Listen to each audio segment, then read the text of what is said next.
artinya mengabadikan hidup. Mungkin dia juga akan sampaikan pengalaman itu bagian dari pelanggaran HAM. Terima kasih.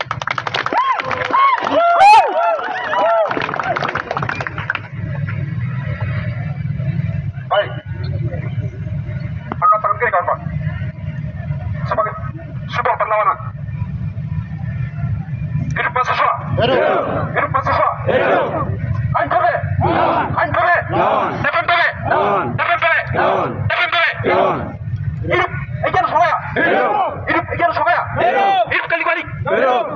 Hidup Kuliah Tabuni. Hidup. Ya, semua harus hidup, kawan-kawan. Semua harus hidup. Mereka adalah pemilik tanah ini. Semangat. Mereka adalah pemilik negeri.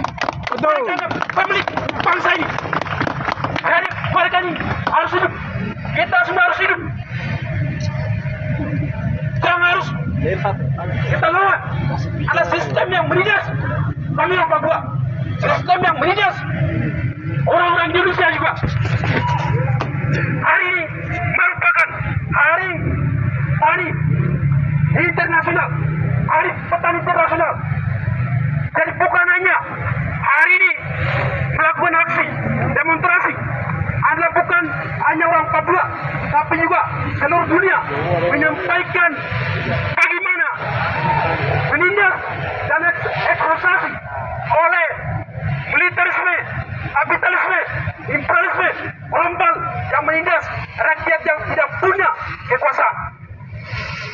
Jadi hari ini kawan-kawan yang berkumpul adalah suara orang-orang yang sudah dibunuh, yang sudah dibantai oleh negara ini sejak tahun 19 sampai hari ini. Oleh karena itu, saya berterima kasih kepada kawan-kawan KNPB yang menjadi api perlawanan terhadap bangsa ini mulai dari tahun 2018 sampai hari ini, kalau tidak salah. 2008 sampai hari ini. Oke. Jadi kami ini punya lembaga yang bernama Lembaga Majelis Rakyat Papua. Kami juga punya lembaga DPR yang dipilih oleh rakyat Papua. Jadi seharusnya negara ini merupakan negara demokrasi. Maka hari ini kawan-kawan menyampaikan aspirasi secara lembaga, secara kantor. Tapi kami ini bukan bagian dari negara ini, sehingga kami menyampaikan aspirasi di jalan.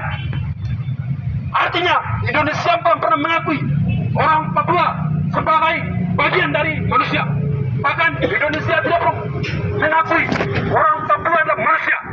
Sepakat. Ya, kenapa? Karena kami harus mengetahui bahwa Indonesia hanya membutuhkan adalah sumber daya alam Papua. Tapi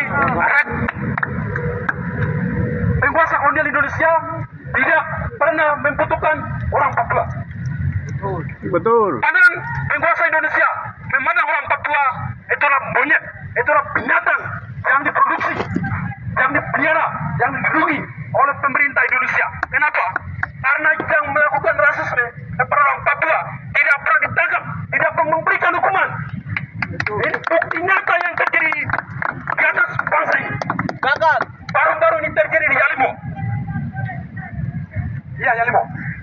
Yalimo, kawan-kawan pendatang menyebutkan orang Papua bahwa monyet, tapi pelakunya tidak pernah menangkap dan tidak pernah memberikan hukuman. Tapi yang sasarannya adalah yang korban. Ini bukan baru kali ini, tapi ini sering terjadi.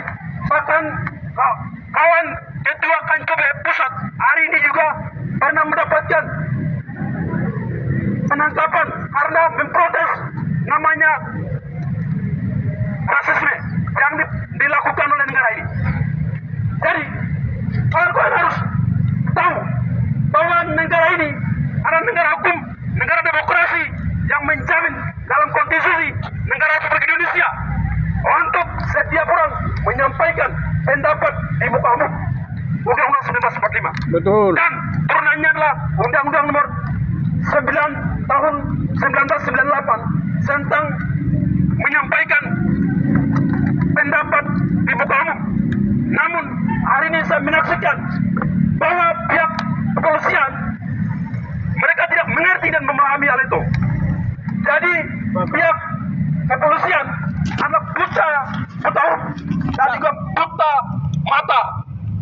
bagaimana negara ini memproduksi undang-undang untuk melindungi rakyat, tapi di baliknya adalah memenjarakan dan juga memberikan hukuman lebih berat kepada rakyat. Ini yang terjadi di Papua.